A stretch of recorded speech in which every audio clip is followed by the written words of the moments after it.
Alors que les bombardements israéliens continuent dans la bande de Gaza, les violences en Cisjordanie se multiplient et la colonisation du territoire par Israël s'intensifie. Mais alors, de quoi parle-t-on exactement? Que se passe-t-il vraiment sur place et quel est l'avenir de ce territoire? Salut, c'est Elisara, je suis en charge des actus aujourd'hui et c'est donc le sujet à la une de ces actus du jour. Alors, avant de rentrer dans le vif du sujet, on va commencer par les bases. La Cisjordanie, c'est un territoire palestinien de plus de 5000 km², soit un peu moins de 16 fois la bande de Gaza, et qui est donc situé au Proche-Orient, entre Israël à l'ouest et le fleuve du Jourdain et la mer Morte à l'est. On va pas refaire toute l'histoire de la région, on a déjà eu l'occasion de réaliser des grands formats sur le sujet si ça vous intéresse, mais pour vous donner le contexte, en 1947, l'ONU a établi un plan de partage de la Palestine, prévoyant la création de 2 États, un État juif et un État arabe. C'était les termes de l'ONU à l'époque, ainsi qu'un statut international pour la ville de Jérusalem. C'est ce plan qui a entraîné la création d'un État israélien et qui devait aussi entraîner la création d'un État palestinien. Mais cette répartition, bien qu'acceptée par une majorité des dirigeants sionistes, donc ceux qui ont soutenu la création d'un État juif en Palestine, a été massivement rejetée par de nombreux représentants arabes qui ont refusé la partition du territoire. En fait, ils ont déclaré qu'ils s'opposaient au fait qu'une minorité de la population obtenait la majorité du territoire. Et certains Israéliens refusaient aussi ce partage, revendiquant la Cisjordanie comme faisant partie des terres israéliennes. On va pas non plus refaire tout l'historique dans la vidéo, mais pour être concis, ces désaccords ont mené à une guerre en 1948, à l'issue de laquelle la Cisjordanie a été annexée par la Jordanie, un pays frontalier. Cette situation a perduré jusqu'en 1967, date de la guerre des 6 jours, et à l'issue de ce conflit, Israël a pris le contrôle de la Cisjordanie, de Jérusalem-Est et de la bande de Gaza. Cette occupation, elle a continué jusqu'aux accords d'Oslo, signés en 1993. Ces accords n'ont pas mis fin à l'occupation, mais ils ont instauré une autonomie partielle et progressive de l'autorité palestinienne sur certains territoires. Et c'est aussi en 1993 que l'autorité palestinienne a été créée. Elle commence à exercer un contrôle limité sur certaines zones, notamment en Cisjordanie, avec, sans rentrer dans les détails, 3 types de zones administratives. Et depuis cette date, et malgré ces accords d'Oslo, selon l'ONU et de nombreuses ONG, Israël mène une politique de colonisation de ces territoires palestiniens. Dans ses discours officiels, le gouvernement israélien parle, lui, d'implantation, et aujourd'hui, un peu moins de 3 millions de Palestiniens vivent sur ce territoire sous contrôle militaire israélien. Actuellement, selon de nombreuses ONG et médias, dont la BBC, plus de 500 000 colons israéliens vivent en Cisjordanie, dans plus de 100 colonies, donc des villes et des villages construits en dehors de la frontière officielle d'Israël. Les colonies varient considérablement en taille, certaines ne comptent que quelques centaines de personnes dans des maisons préfabriquées et d'autres abritent des immeubles et des dizaines de milliers de colons israéliens. Mais ce qu'il faut bien comprendre, c'est que ces colonies sont complètement illégales et violent le droit international selon l'ONU, qui a voté de très nombreuses résolutions pour les condamner. Et d'ailleurs, cette colonisation s'est grandement accélérée depuis le massacre du Hamas en Israël le 7 octobre 2023. Faut également savoir que le Premier ministre, Benjamin Netanyahou, notamment allié avec des partis d'extrême droite pro-colons, accélère particulièrement cette politique et favorise l'installation de ces colonies. Fin mai par exemple, le gouvernement israélien a annoncé la création de 22 nouvelles colonies réparties à travers tout le territoire et selon l'ONG israélienne Peace Now, ces colonies représentent, je cite, la plus vaste initiative de ce type depuis les accords d'Oslo, ce dont on vous parlait là en 1993, en vertu desquels Israël s'était engagé à ne pas établir de nouvelles colonies. Et pour établir ces nouvelles colonies, le gouvernement israélien soutient notamment la construction de routes et de murs pour protéger les colons et réduire les possibilités de se déplacer pour les Palestiniens, ce qui fractionne encore davantage le territoire. Pour vous donner une idée, toujours selon l'ONG Peace Now, le nombre de permis de construire dans les implantations de Cisjordanie a dépassé la barre des 10 000 au premier trimestre de cette année, un chiffre supérieur à celui enregistré pour l'ensemble de 2024. Parallèlement à ces routes et à ces colonies, le gouvernement israélien met aussi en place des checkpoints sur les territoires qu'ils occupent. Selon le dernier recensement des Nations Unies, il y aurait plus de 800 checkpoints permanents ou temporaires en Cisjordanie occupée.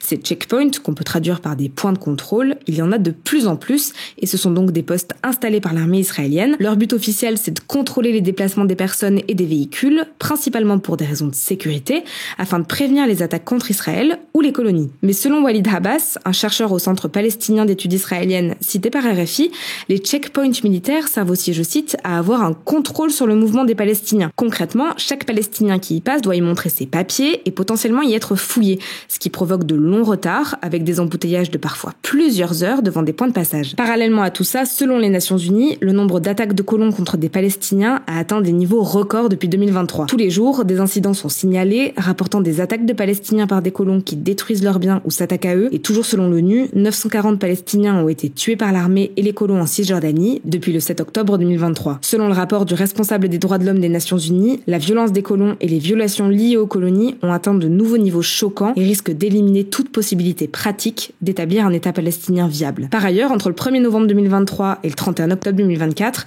24 Israéliens ont été tués lors d'attaques ou d'affrontements avec des Palestiniens. De son côté, Israël n'a pas réagi à ce rapport, mais estime régulièrement que les agences de l'ONU se focaliseraient trop sur le conflit israélo-palestinien au détriment d'autres crises internationales. Depuis janvier 2025, la Cisjordanie connaît également une intensification inédite des opérations militaires israéliennes. Le 21 janvier, l'armée israélienne a par exemple lancé une vaste offensive baptisée Mur de fer en affirmant viser des groupes armés palestiniens. En conséquence, plusieurs dizaines de milliers de Palestiniens ont été expulsés de leur logement. Selon l'Agence des Nations Unies pour les réfugiés de Palestine, au moins 40 000 Palestiniens ont été expulsés de leur lieu d'habitation et forcés à partir à cause des démolitions de leurs maisons. À noter d'ailleurs qu'en début de semaine, la Cour suprême israélienne, qui est donc la plus haute juridiction du pays, a donné l'autorisation à l'armée de détruire 90 bâtiments dans le camp de Jénine, qui est l'un des plus importants en Cisjordanie. Mais maintenant qu'on sait tout ça, quel peut être l'avenir pour ce territoire ? L'ONU et de nombreux pays du monde appellent à relancer la solution à 2 États pour résoudre le conflit israélo-palestinien. Sur ce point, une conférence internationale, coprésidée par la France et l'Arabie Saoudite,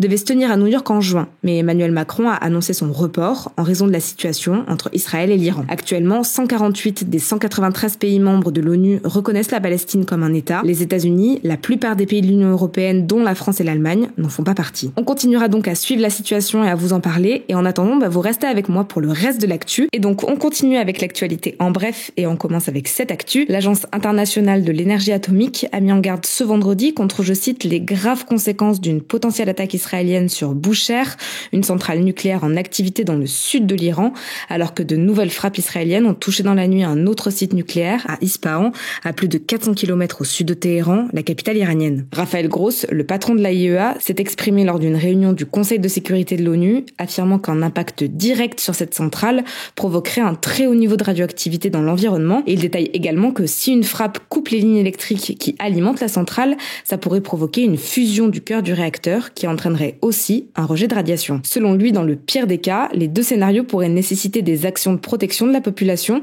sur des distances allant de quelques kilomètres à des centaines de kilomètres. Raphaël Gross a également appelé à une solution diplomatique au conflit. En parallèle, le ministre israélien des Affaires étrangères, Gideon Sa'ar, a affirmé ce samedi au journal allemand Bild avoir retardé d'au moins 2 ou 3 ans la création d'une arme nucléaire iranienne avec l'attaque massive lancée depuis le 13 juin sur l'Iran. Pour rappel, l'Iran est accusé par plusieurs pays, dont les États-Unis et Israël, de vouloir se doter d'une arme nucléaire depuis plusieurs années. L'Iran a toujours démenti, mais justifie sa possession d'uranium enrichi, un élément chimique indispensable au nucléaire, par le fait de vouloir développer un programme nucléaire civil. Depuis le 13 juin, au moins 657 personnes, dont 263 civils, ont été tuées et 2000 ont été blessés dans les frappes israéliennes sur les sites militaires et nucléaires iraniens, selon Human Rights Activist News Agency, une ONG iranienne basée aux États-Unis, et les ripostes de l'Iran en Israël ont fait au moins 25 morts, selon les autorités israéliennes. Deuxième actu, le ministre français de la Justice, Gérald Darmanin, a déclaré sur RMC être favorable à l'abaissement de la majorité pénale à 16 ans,